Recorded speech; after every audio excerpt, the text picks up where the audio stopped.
A Web Rádio Estação da Luz Natal apresentou mais um programa Espírita Estação da Luz, 22 anos no ar. Allan Kardec, o homem que conversava com os espíritos. Brincadeira, programa excepcional. Muito obrigado mesmo pela sua companhia aqui na nossa página Estação da Luz Espírita, que não tem fim lucrativo, o objetivo é esse, é divulgar a doutrina espírita. Nós reproduzimos aqui os trabalhos que são apresentados na Web Rádio Estação da Luz Natal e na Web Rádio Cristo Consolador de São Paulo, com todos os dados que nos chegam ao conhecimento, para que você encontre ali as informações precisas para o material que você vai acompanhar aqui na nossa página Estação da Luz Espírita. Queremos agradecer mais uma vez a sua companhia e vamos a esse programa especial, Programa Espírita Estação da Luz, 22 anos no ar, Allan Kardec, o homem que conversava com os espíritos, com a apresentação de Elias Tavares, José Lopes e Lilian do Rio de Janeiro. Apresentação aqui na Web Rádio Estação da Luz Natal. Muitíssimo obrigado pela sua companhia e vamos fazer essa viagem juntos. Muito obrigado. Conhecimento de que Chico Xavier é a maior antena mediúnica do planeta de todos os tempos.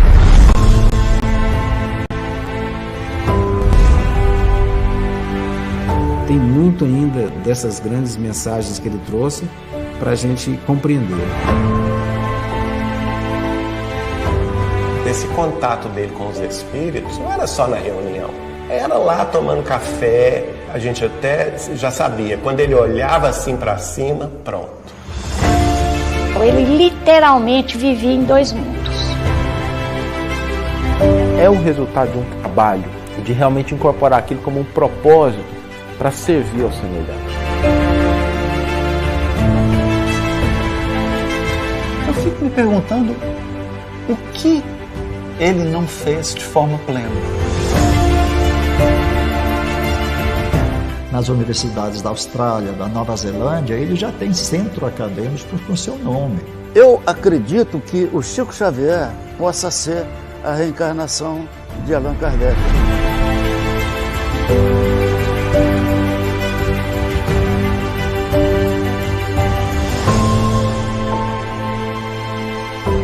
Chico Xavier escrevendo é uma coisa, Chico Xavier vivendo em nós é muito diferente.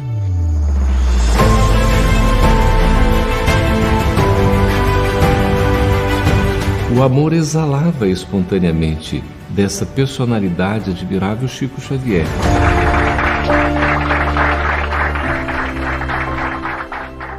Amar sem esperar ser amado e sem aguardar recompensa alguma. Amar sempre.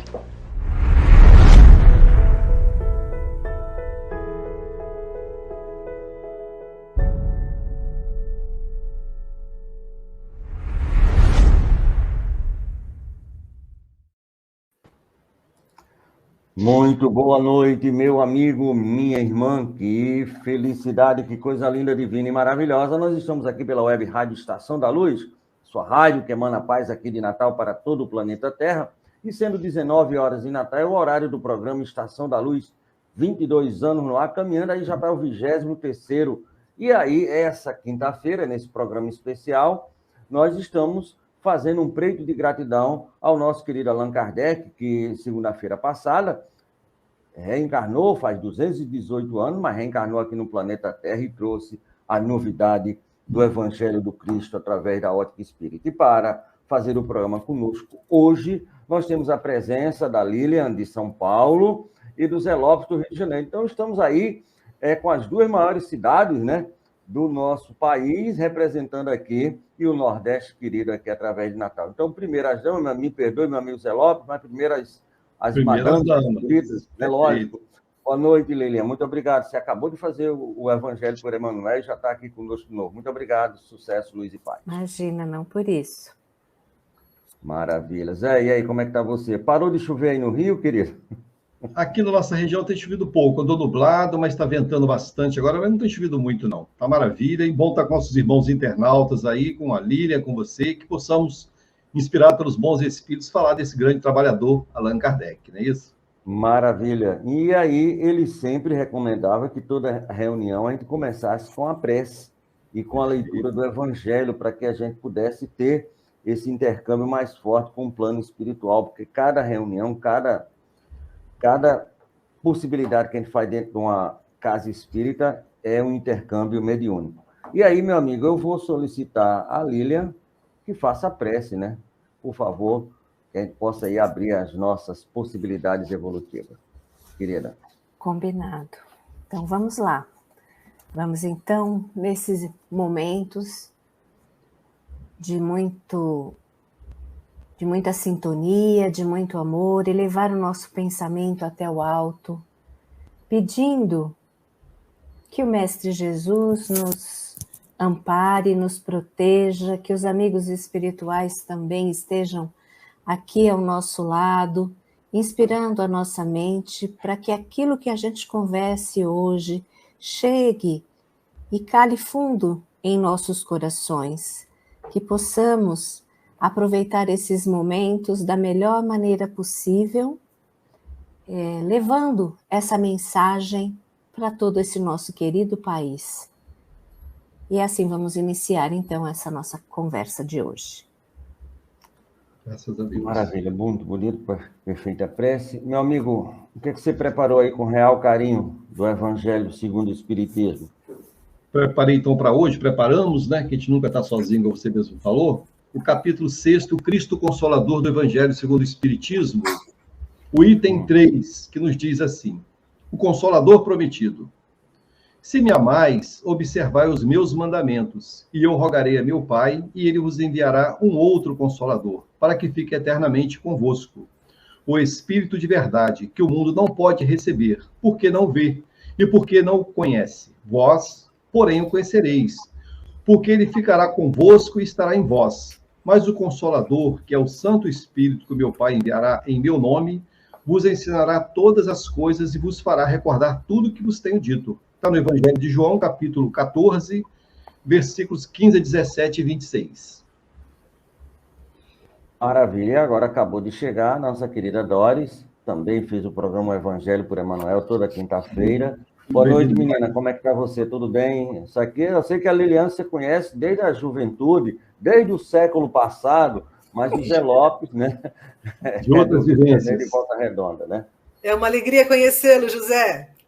Prazer, Doris. Seja bem-vinda, amiga. Muito obrigada por me chamar para estar aqui com você. Ah, maravilha, maravilha. E o tema de hoje é justamente Allan Kardec, né? E há 218 anos atrás, ele mais uma vez mergulhava na carne para, enfim, trazer o Consolador prometido que Jesus anunciou um pouquinho antes do seu desencarne ao planeta Terra, e aqui veio e cumpriu sua missão muito maravilhosamente bem, num espetáculo de um ser iluminado que é Allan Kardec. E lógico, essa semana é semana de homenagem, de relembrança, porque tem que prestar esse preito de gratidão. E aí, minha amiga Lília, minha amiga Doris e Zé, nós temos aqui já algumas perguntas que foram feitas e nós estamos passando por programa. E tem uma pergunta aqui que é assim, deixa eu encontrar aqui. De todos os legados, né, de Allan Kardec, cite 3 que você assim mais admira. E aí a gente vai começar com a Lilian, depois vai para a Doris, termina com você, Zé. Tá ótimo. Então, o que é que na personalidade, na obra de Kardec, lhe chama mais atenção? Pode ser um livro, tá entendendo? Pode ser o que ele fez, o que ele... Eu admiro demais, né? Porque a maneira como que ele conseguiu consolidar toda aquela informação de forma tão didática, lógico que ele era um pedagogo, né? E para ele corria isso na veia, mas a forma como a informação chega até nós, né? Tão clara, né? Tão didaticamente, o Livro dos Espíritos para mim é assim o máximo da obra dele. Então, se eu tivesse que escolher uma obra que eu falo, meu Deus, né, não podemos viver sem ela, é o Livro dos Espíritos. Mas todas elas são maravilhosas, né? A gente tem que estudar o tempo todo, lógico, não dá para falar que você conhece aquela informação só porque você leu uma vez, mas aquela mensagem cala fundo em qualquer cidadão, né? E o homem Kardec, o homem Kardec não, porque o Kardec é um pseudo, mas o homem Rivail, porque a gente tem que lembrar que sempre foi Rivail, né? Nunca deixou de ser Rivail. A gente chama de Kardec por uma questão de identificação, mas sempre Rivail, na personalidade, o que é que ele, assim, o que lhe chama a atenção na personalidade de Kardec? Nesse ponto, eu acho que eu posso dizer o que eu sempre senti com relação a ele, a coragem. Que coragem teve este homem, não é? De se dedicar a algo que as mesas girantes eram um divertimento que ninguém dava grande importância, não é? Era uma brincadeira de salão que ele se dispôs a investigar. Então, a coragem de trazer ao público, passaram-se 10 anos até sair o Livro dos Espíritos. Então, foram 10 anos de meditações e pesquisas, e aí os espíritos começaram a falar com ele assim, né, abundantemente. Ele poderia ter se intimidado, ele poderia ter dito, imagina, eu vou afrontar a sociedade, os poderes constituídos, a igreja, que tinha um poder enorme na época, não é? Com uma ideia dessas, mas não, ele cumpriu isto com coragem. Isso é fantástico. Quando nós olhamos aqui, entre nós, às vezes, para tomar uma posição contrária ao grupo que nós estamos, nós nos calamos. É verdade. Não é? Nós nos calamos e não temos a coragem de chamar um companheiro de lado, né? Não fazendo isso em público, mas chamar de lado, falar, meu irmão, acho que você está tomando posições incompatíveis, que não tem respaldo na doutrina. Olha bem, lê de novo, medita, não é? Nós não temos coragem. Às vezes, num grupo na direção de uma casa espírita, nós não temos coragem de corrigir o rumo que a casa está tomando, enfim. Era um corajoso mesmo. Realmente, você tocou muito nesse ponto da coragem. Então, nós temos aqui o Livro dos Espíritos, nós temos a coragem. Zé, o que é que você traz para a gente? Mas antes de você falar, eu quero só colocar aqui e já agradecer primeiro a esse caboclo, eu não sei quem é, mas um dia eu vou conhecê-lo. Não é possível, meu amigo. Zé Lopes. Ah, Zé Lopes, é você. A Isabel, o meu amigo Everton e a nossa querida Olga, inclusive tem programa aqui com a gente. E aí a gente vai fazer o seguinte, a gente vai colocar aqui, ó, tem aqui a sala é essa daí. Quem estiver na audiência pode entrar, a gente vai colocar, é o Ouvinte no Ar, ao vivo e a cores, então tá aí a sala, é só copiar, clicar em cima. Que beleza, hein? Que ótimo. Então, Olga, a Olga, o Elivelton, a nossa querida Isabel, ou qualquer um outro, é só ligar e coloca aqui, você faz uma interação aqui com a gente. Mas e aí, o que é que você, assim, qual é o grande legado do Kardec? Observando aí as amigas comentando, realmente, né, tudo está muito dentro desse contexto aí, né? Eu até comentei ontem, né, nós comentamos um pouquinho sobre Kardec, e dentre todas essas qualidades que as amigas colocaram, o que marca muito para mim também, além dessa coragem toda, é o método, né, a organização pedagógica dele, e você vê que quando um espírito vem para fazer um trabalho grandioso deste, ele se prepara naturalmente antes, né? Certamente é um espírito da Pleiade, desse grupo do Espírito Verdade, que se preparou junto com esse grupo e veio organizar, né? E o bom senso, né? Como você, a nossa amiga Doris falou da coragem, o bom senso, né? Para poder trazer as coisas, humildade, em nenhum momento ele falou que as obras eram dele, né? Pelo contrário, até pegou esse Allan Kardec, né, lá na época dos druidas, né? Para que não impactasse o nome dele. Na verdade, ele quer deixar claro que a obra é dos espíritos. Né? Então, humildade, coragem e razão. Organização para poder ver as coisas sem fantasias, né? Observamos as perguntas do Livro dos Espíritos. Quantas vezes ele faz a subpergunta A, subpergunta B, os espíritos às vezes dão uma afirmada nele, né? fala firme com ele, mas ele não quer deixar nenhuma dúvida, deixar claro para nós, né? Então, com ele as coisas têm que ser muito claras. Ele deixou para nós essa base estruturada e cabe a nós agora, de maneira melhor possível, né, aplicar no dia a dia conosco e para os que nos acompanham, não é isso? É verdade. Razão e método. Método. Agora, para a Lilian, quando ele diz, olha, tem um bom livro, lê esse livro aqui, que é um livro muito bom, de Chico, de Divaldo, Raul, Zilda Gama, Ivone do Amaral Pereira, a gente tem que lembrar que tudo começou com Zé Kardec, que inclusive é cearense, aquela cabecinha não me nega, não tem que emitir da cabeça, que aquilo não tem jeito. Mas tudo bem, é brincadeira, é o grande respeito, grande carinho, como se fosse um amigo aqui. Eu tenho, assim como um amigo de sempre, está sempre aqui comigo. Mas, Lilian, como foi que o Espiritismo chegou a você? Como foi que você viu Kardec a primeira vez? Porque tem aquele negócio do impacto, né, Doris, Zé, mas a gente vai começar com a Lilian. Como foi que chegou o Espiritismo? Como foi que você viu Kardec da primeira vez? E da primeira até agora, qual a modificação que houve? Deixa eu só ligar aqui o microfone. Então,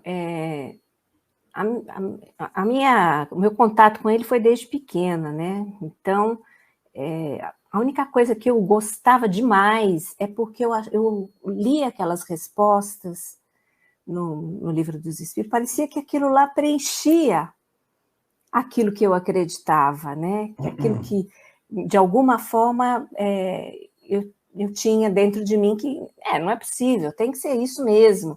Então, eu ficava encantada com as coisas que eu tinha. Então, o primeiro contato foi mesmo com o Livro dos Espíritos, e aquelas respostas, para mim, davam assim, um conforto, né, de saber que aquela mensagem fazia todo sentido para mim, né? Falava para o meu ser, né? Tem aquela passagem, aquela pergunta que ele fala existe, né? Não lembro, eu não sei exatamente a pergunta, né? Mas existe vida em outros planetas, né? E ele falava mas se o pássaro pode voar, né? Estou falando aqui como criança que eu era na época, né? Se o pássaro pode voar, se o peixe pode nadar, por que não pode haver vida em outros planetas? Nossa, essa pergunta me encantou. Eu vou dizer para vocês que pode ser a primeira paixão pelo Kardec foi nessa pergunta do Livro dos Espíritos. Vamos agora com o Zé, depois termina com a Doris. Zé, como é que foi o seu início? Como foi que você encontrou? Deixa eu só ligar aqui o microfone um momentinho. Porque como tem 4 pessoas na sala, aí se deixar tudo ligado, aí é bom vocês desligarem. Como foi que você encontrou e como foi a sua visão de Kardec? Mudou alguma coisa desse tempo para cá? Ainda, aí, ok. Então, Tavares, o meu encontro com Kardec, né? Eu acredito que eu ouço muitas pessoas falando o que eu vou falar aqui agora, mas foi uma realidade, né? Eu já adulto, que eu conhecia através da minha esposa, que nasceu no lar espírita, através dela que eu adentrei no movimento espírita. Mas quando eu li as obras básicas, que eu entrei no grupo, até em Itaperuna, Noroeste Fluminense, do estado do Rio de Janeiro, Grupo Espírita Bezerra de Menezes, que eu comecei a ler, é aquilo que muitos falam. Eu já sabia disso, né? Essas coisas não poderiam ser de outra forma, né? Não poderia ser de outra forma. E outra coisa, não sei vocês, meus irmãos, e a empolgação de querer converter todo mundo que está no seu entorno. Fala, gente, olha aqui, ó, não pode ser de outro jeito. Aí a pessoa está no outro momento, vê de outra forma, que é respeitável, né? Mas foi dessa forma, eu lendo e aquilo trazendo uma repercussão enorme no meu coração, aquela sensação de conhecer aquelas coisas, né? E não conseguir compreender uma outra lógica. Aí o tempo vai nos ensinando, Kardec vai nos ensinando a necessidade de respeitar todas as crenças e pontos de vista. E também está em uma das obras, acho que no Livro dos Espíritos, que eu acho fantástico, que diz assim, né, uma das colocações, não sei em qual livro está, mas diz assim, é uma pergunta, né? Qual é a melhor das religiões, não é isso? Mais ou menos por aí? Com as palavras, e é respondido, aquela que mais fizeram homens de bens. Então, já mostra que não tem a pretensão, Allan Kardec coloca para nós, de ser aquilo que vai dominar tudo, não. O homem de bem pode estar em qualquer lugar, é o coração. Então, fora da caridade, dá uma salvação, ou seja, ação no bem. Então, isso Kardec falou do meu coração, amigo. É aquela que faz mais homens de bem do que de hipócritas. Está lá na quarta parte do Livro dos Espíritos. E aí, Doris, como foi Kardec na sua vida? Mudou alguma coisa desde o primeiro contato até agora? Doutrina foi o Livro dos Espíritos que apareceu lá na minha casa de adolescente. Eu tinha 15 anos e aterrissou um Evangelho segundo o Espiritismo lá em casa. Não me lembro nem como que ele chegou lá. Quem foi que... Alguém deu, né? Deu para o meu pai, que jogou num canto. Nossa família era muito perturbada, nós tínhamos muitos problemas, né? Papai bebia, e aí acontecia muita coisa ruim lá em casa. E eu tinha irmãs mais novas, eu preservava minha distância grande, eu sou a mais velha, elas eram bem mais jovens, né?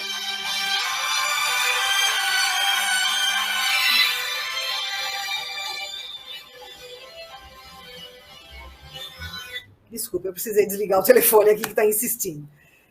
Então, eu me sentia no dever de preservar as meninas dessas perturbações que aconteciam lá, e aterrissou esse evangelho lá, e eu bebi o Evangelho segundo o Espiritismo, da primeira capa à última capa.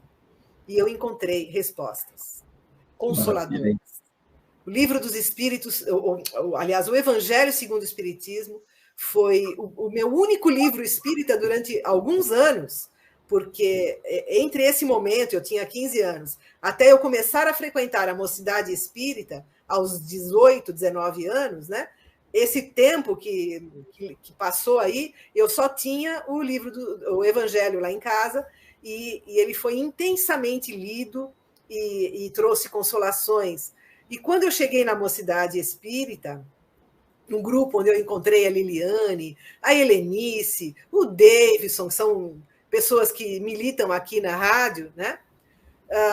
Eu encontrei lá o estudo do Evangelho segundo o Espiritismo, porque naquele tempo não havia toda a estrutura pedagógica que existe hoje.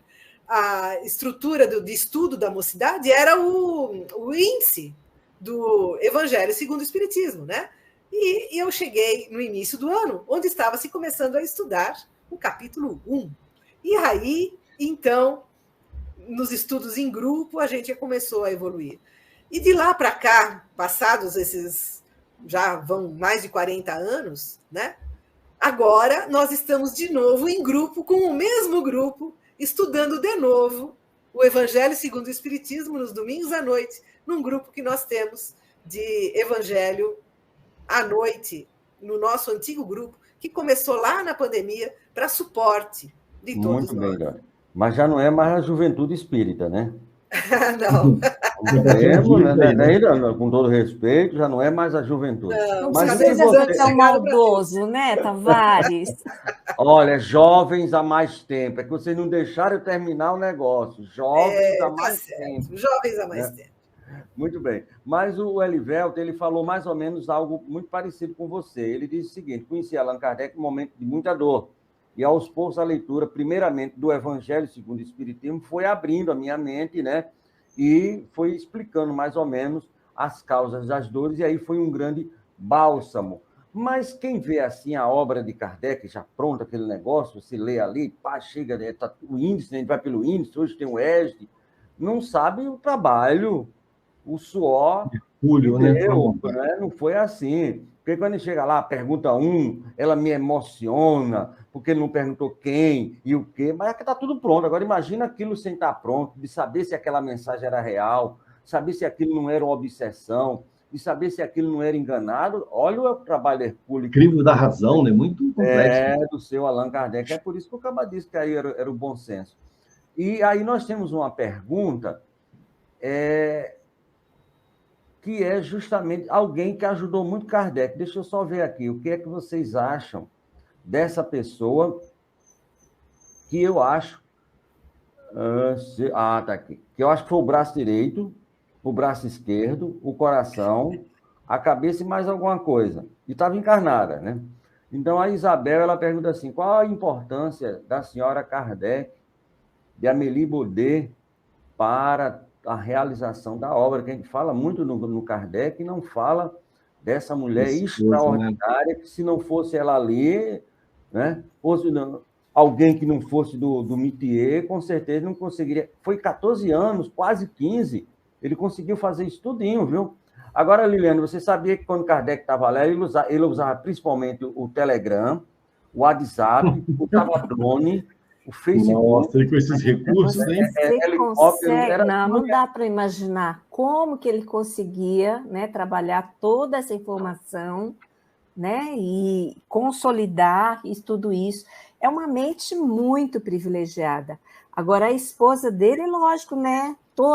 Como é que é?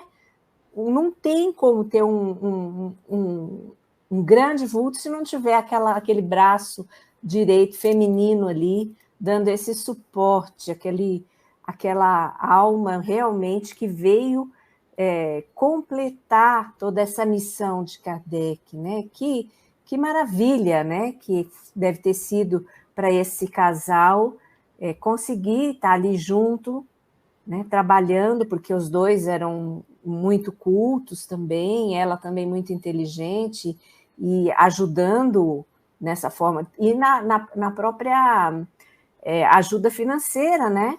Porque naquele momento também ela foi um suporte para que eles pudessem conseguir levar adiante, né? E enfrentar toda aquela...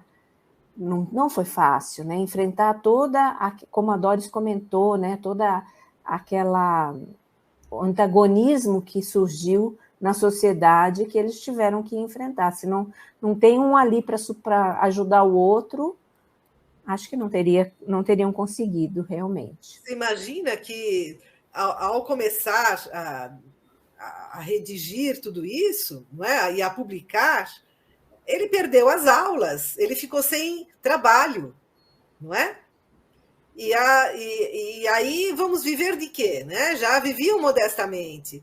E aí ela teve que buscar, ela que foi buscar recursos, ela que tinha recursos de família, ela que foi dar aulas, que também era professora, não é?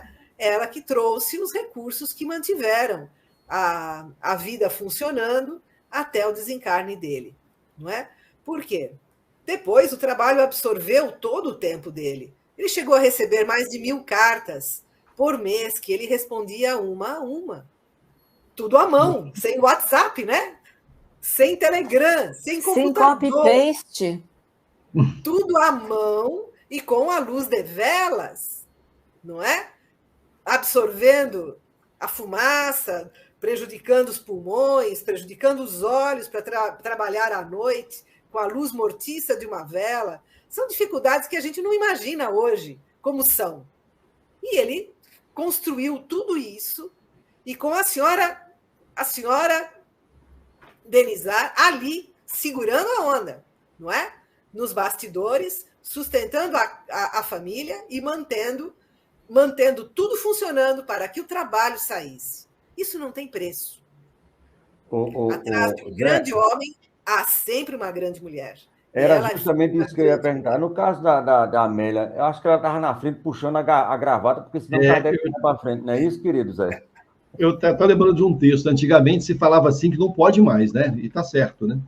Por trás de um grande homem tem uma grande mulher, né? Hoje não. Ao lado, né? Ao lado. Eu vou dizer, por trás, que é isso? Os dois juntos, né? Sem discriminar. Então, não temos dúvida para ele ter a condição de fazer os estudos, as reflexões, que nós sabemos, naturalmente, que precisamos de um ambiente próprio, né? Imagine Kardec com tanto material. Então, certamente, a Amélie Gabriel Boudet organizou um espaço para ele trabalhar, para ele poder ter a condição de desenvolver aquele trabalho hercúleo, né?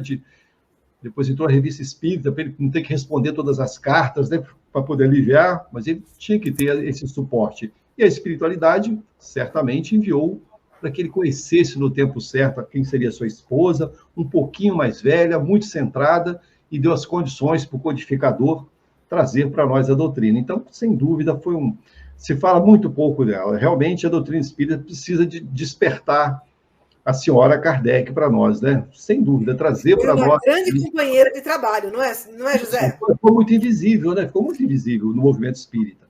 Precisamos trazer mais, né?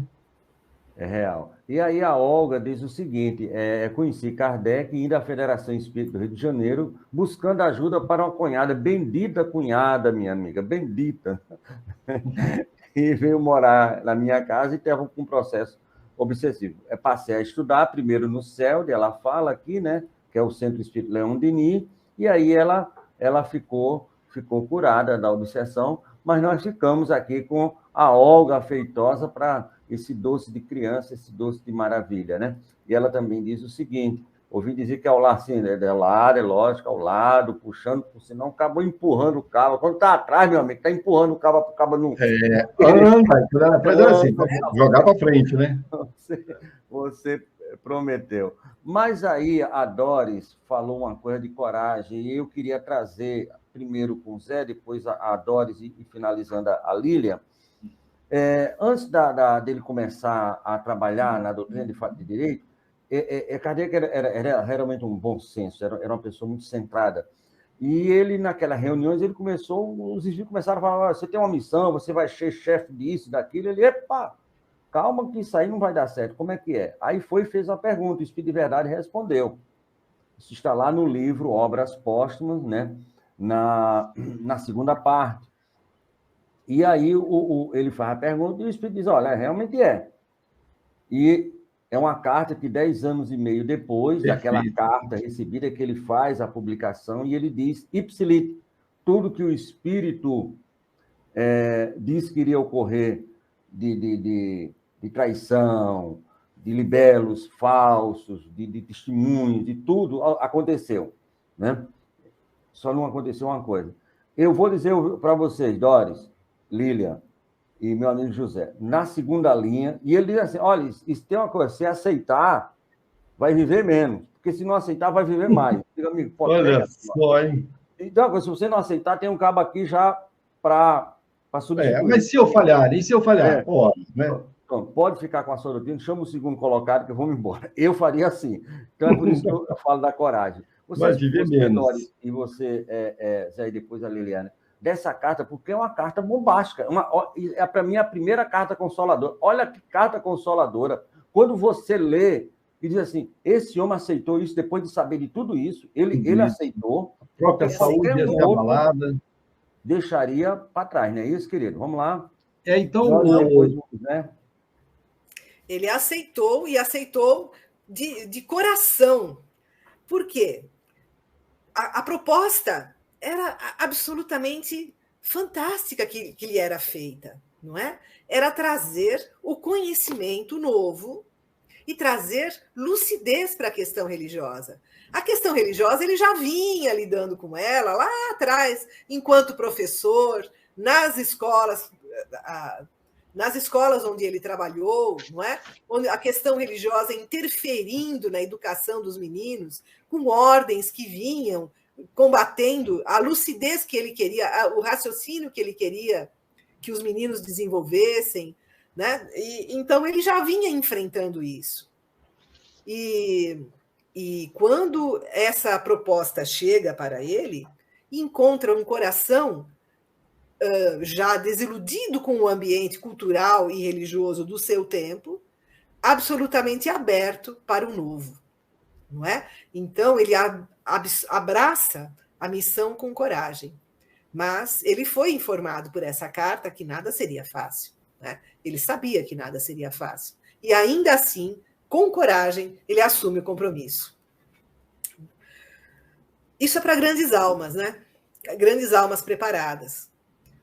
E é um testemunho de vida inteira, não é? Porque até aquele momento ele havia trazido a sua vida com absoluta retidão, com absoluta fidelidade aos princípios do bem, como o professor Denizar, não é? Então, quando ele chega quando os espíritos vão procurá-lo, não é? Se manifestam para ele, os espíritos não vão procurá-lo. Ele vai procurar os espíritos, porque ele vai procurar as explicações, não é? Então, quando os espíritos abrem a missão para ele através desta carta, ele está pronto, porque nada no mundo o prende às ideias às ideias pré-estabelecidas.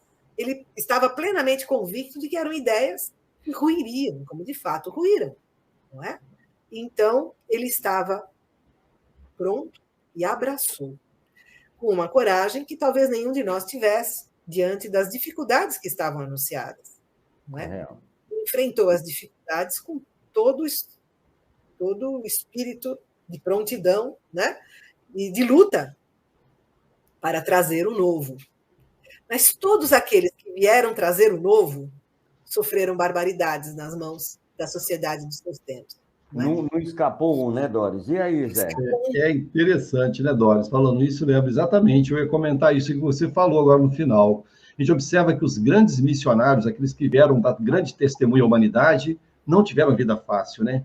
Aí vamos pensar nós hoje, né, ô Tavares? Pô, será que você queria ser um missionário como foram aqueles outros? A gente ia fraquejar ainda. Nossa, é dureza, hein? Você vê que eles se sacrificaram, vida difícil, não teve moleza.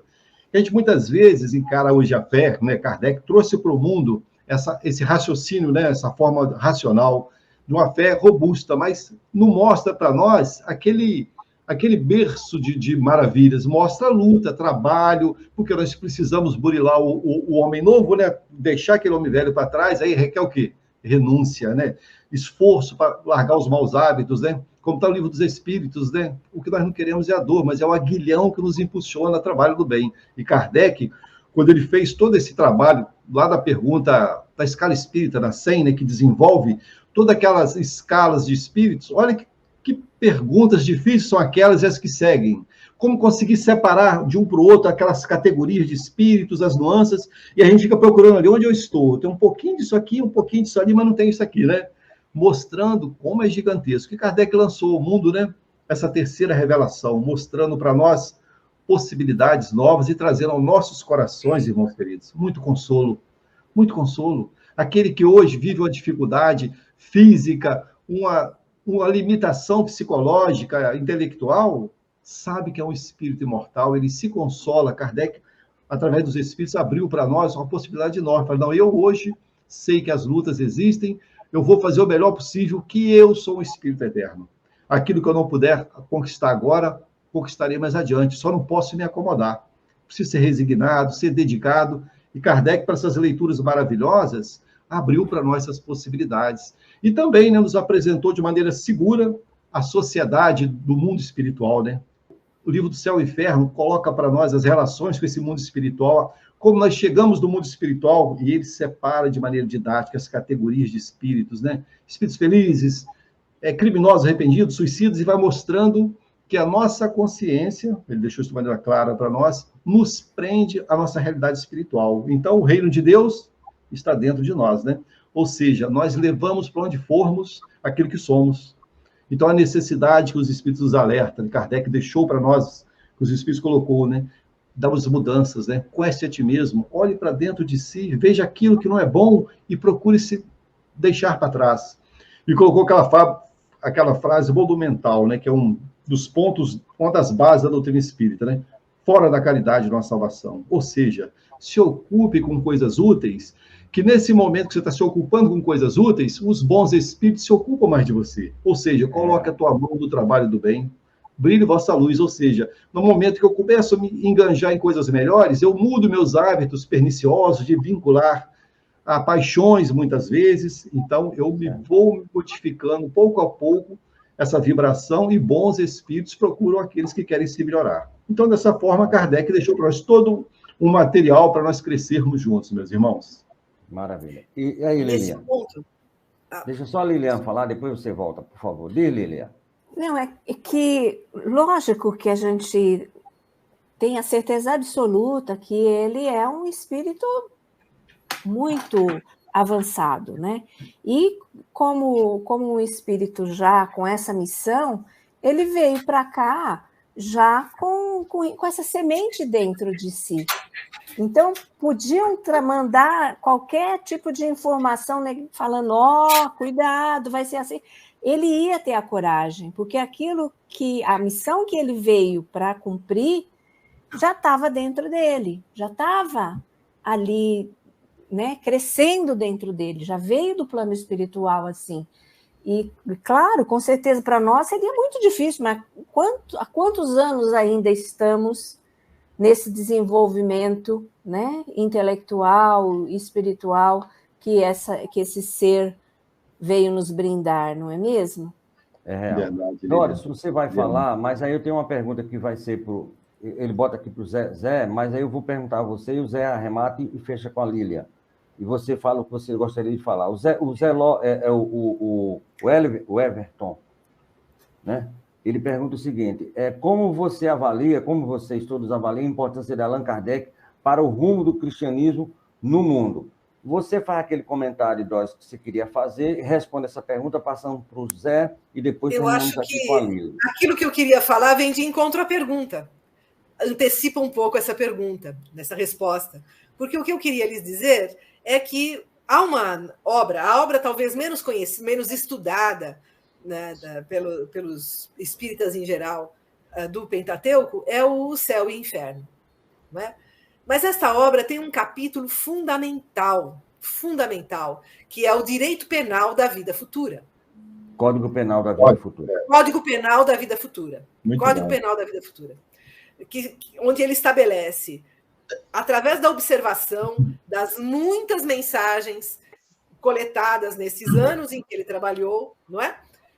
Ele estabeleceu 60 princípios. Como é que a vida se organiza no futuro? Como funciona a justiça divina?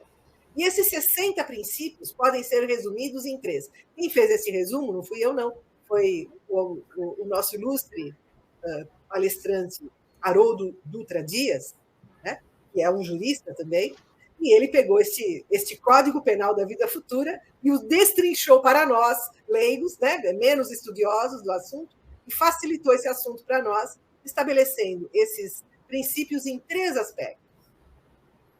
A justiça divina funciona através do arrependimento, através da expiação e da reparação. São os 3 passos da justiça. Então, o arrependimento, o primeiro passo, a expiação e a reparação. E aí tudo faz sentido. Essa informação traz sentido para o mundo como a gente o vê. Para tudo aquilo que a gente acha que é injustiça, tudo aquilo que impacta a nossa alma. Por que aquela criança do meu vizinho foi ter câncer aos 3 anos de idade? Não é? A justiça divina agindo. E agindo com beleza. Agindo com amparo. Consolação. Né? Consolação. Porque não esmaga a pessoa que está passando pelo processo, mas leva à depuração, leva à melhoria. Vamos passar agora para o Zé. Capítulo, para mim, é fundamental.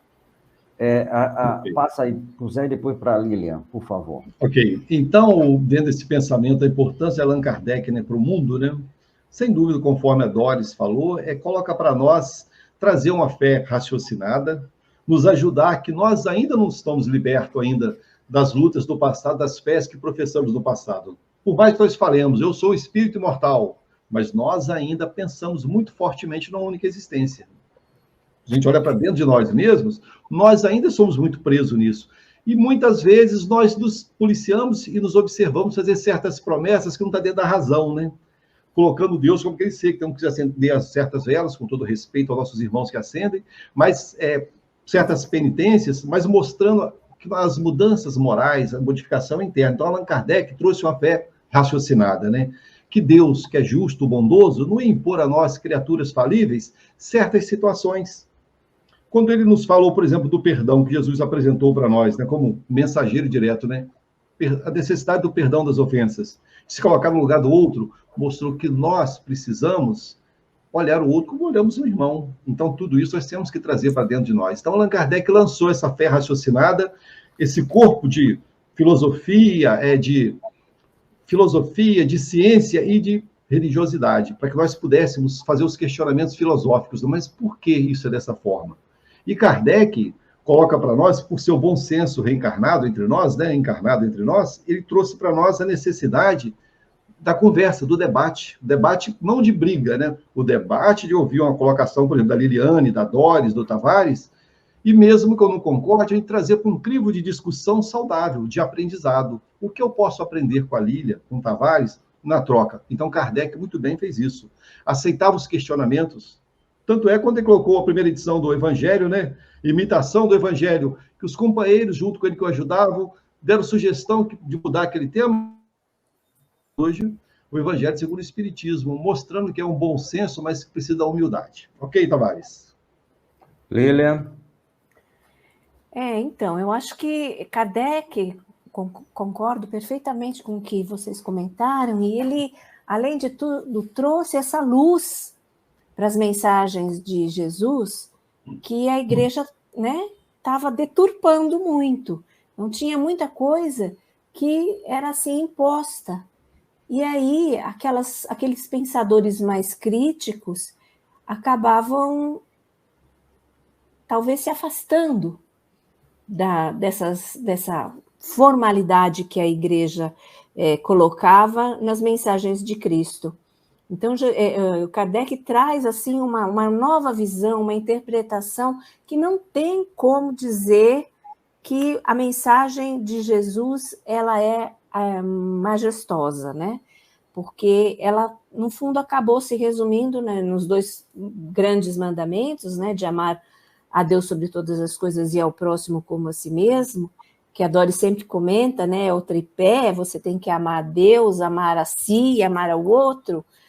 Isso resume tudo, né? E isso faz com que as pessoas se liguem mais a essa mensagem de amor que o Cristo nos trouxe. Então, não sei se foi essa pergunta que eu entendi do Everton, mas eu entendo que a igreja estava, naquele momento, sofrendo muito com essas deturpações que ela sofria. E o Kardec nos ajudou a dar uma nova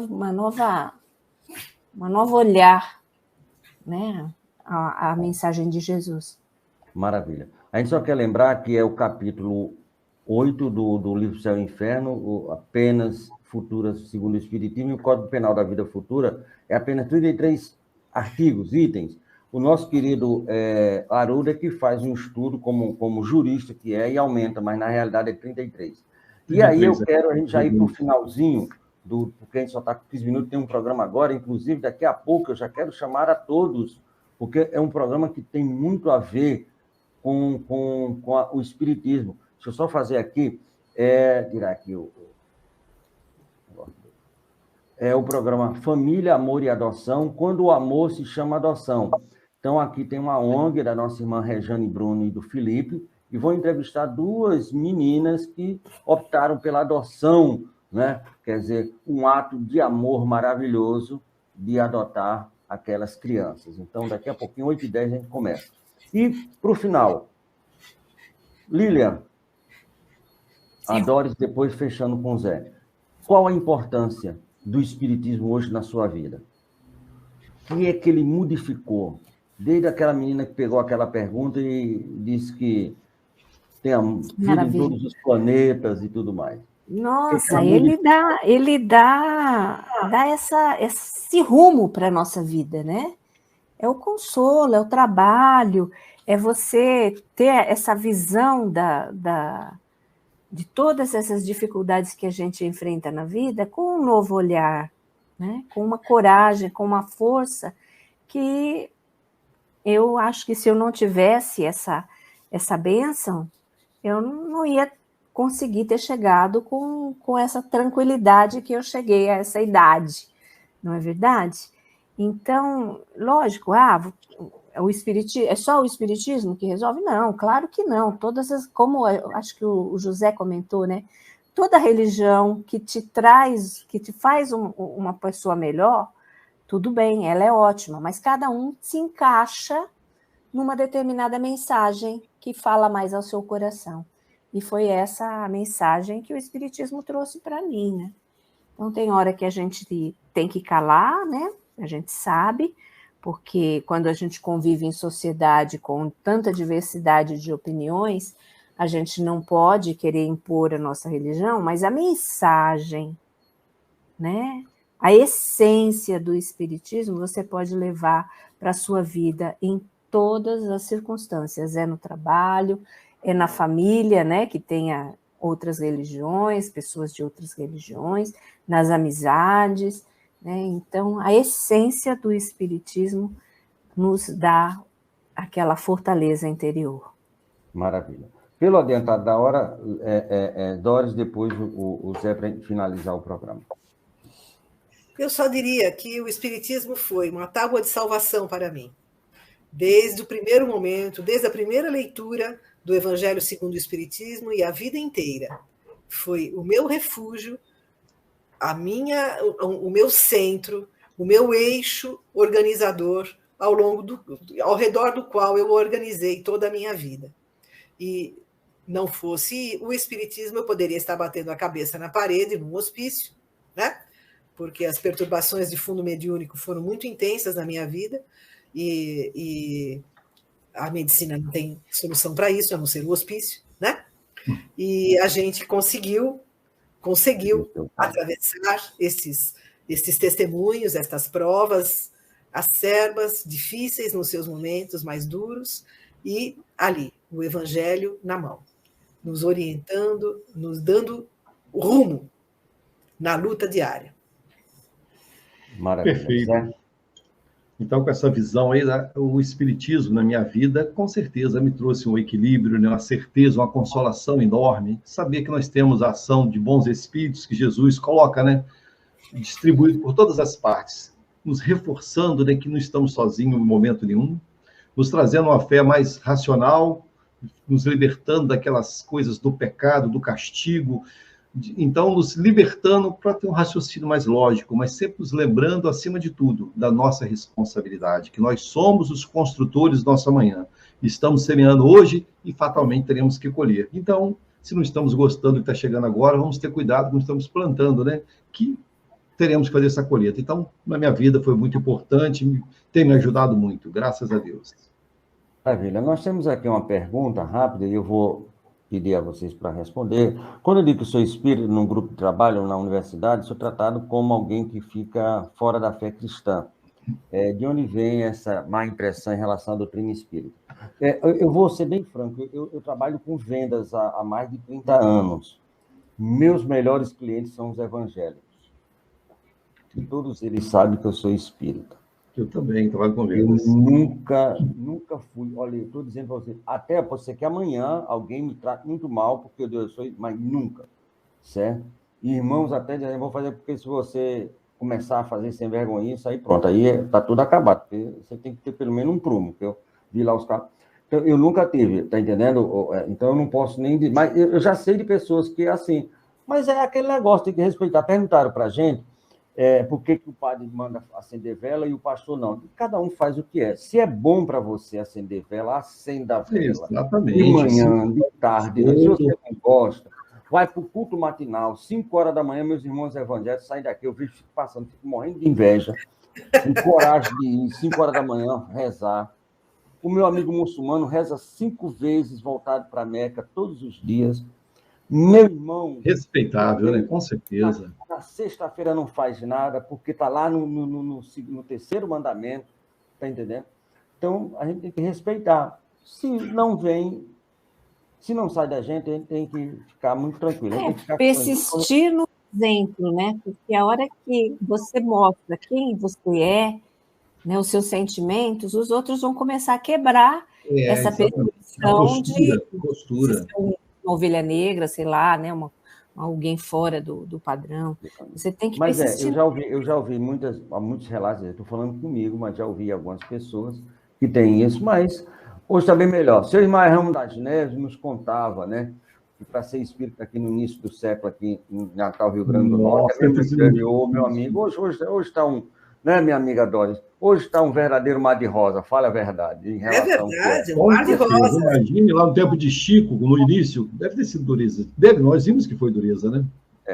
Falar em Chico, eu queria aproveitar aqui o tempozinho final para, não posso deixar de rodar o VT, o vídeo do filme do Chico, e a gente fazer aqui, olha aí, ó, vai estrear agora dia 13, hein? Não é um filme, é um documentário. Trabalhar fazendo o bem é realmente o caminho real da felicidade. Eu tenho conhecimento de que Chico Xavier é a maior antena mediúnica do planeta de todos os tempos.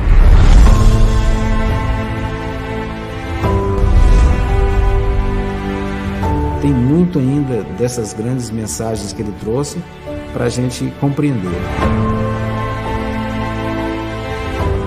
Esse contato dele com os espíritos não era só na reunião. Era lá tomando café, a gente até já sabia. Quando ele olhava assim para cima, pronto. Ele literalmente vivia em dois mundos. É o resultado de um trabalho, de realmente incorporar aquilo como um propósito para servir ao semelhante. Eu fico me perguntando o que ele não fez de forma plena. Nas universidades da Austrália, da Nova Zelândia, ele já tem centro acadêmico com seu nome.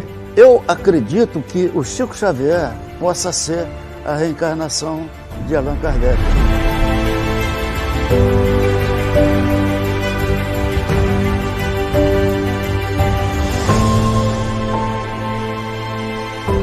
Chico Xavier escrevendo é uma coisa.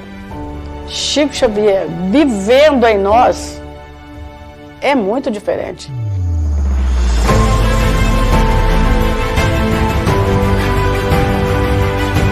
O amor exalava espontaneamente dessa personalidade admirável Chico Xavier.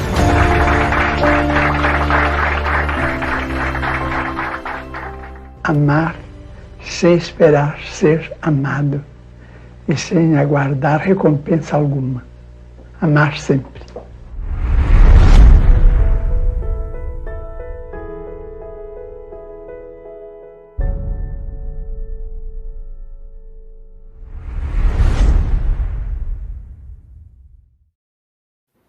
Então, meu pessoal, todo mundo dia 13 no cinema para assistir o documentário. Eu já quero aqui convidar a todos. Dório, você faz a prece final, porque os meninos trabalharam no início, você trabalha no final. Então, se prepara aí para a prece. Ok, é justo. É justo. E eu quero convidar, quarta-feira próxima, 19h30, nós vamos fazer um estudo, vocês estão convidados, o Everton, a Olga também, um estudo aberto, sobre justamente o documentário e a vida de Francisco de Paula Cândido, vulgo Chico Xavier. Muito obrigado a todos que participaram, a todos aqueles que estiveram, que ainda vão assistir. Querendo lembrar que daqui a pouquinho nós teremos o programa da adoção, depois o programa com o nosso querido Davidson Borges, que você deve conhecer, esse menino, acho que o menino vai longe, não sei não, mas eu estou apostando muito nele, né? Aí a partir das 21h15, Energia do Bem-Estar, Auto-Obsessão, convidado é o Mário Mais, aí da Rádio Boa Nova, ele vai estar aqui conosco, daqui a pouquinho 20h10, o programa sobre adoção, Quando o Amor se Chama Adoção. Então, tem mais programas hoje, e a partir de 00h10, a repetição de todos os programas até 6h da manhã. Zé, muito obrigado, um beijo no coração. Lilian, muito obrigado, um beijo. Dória, faz aí a encerramento e agradecimento, querida. Muito obrigado. Ok, então vamos elevar o nosso pensamento, fechando os nossos olhos, entrando em sintonia com os amigos espirituais.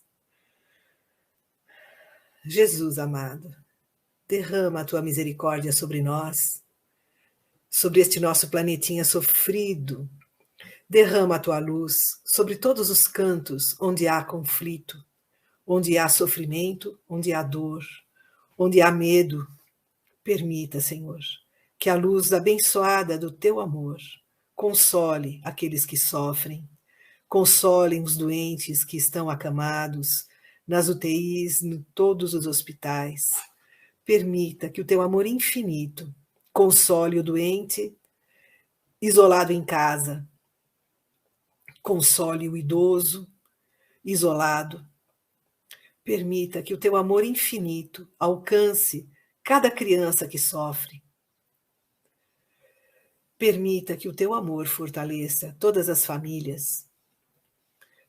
Permita que fortaleça os trabalhadores do bem, aqueles que militam em todas as áreas em favor do amor, da paz, da concórdia, da caridade, seja qual denominação tiver.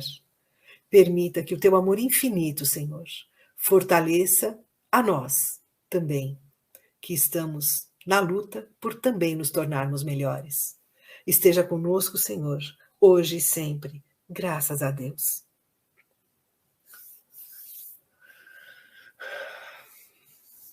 Muito obrigado, meus amigos. Até mais. Sucesso, luz e paz. Daqui a pouco a gente volta, 8h10. Obrigado. Sucesso.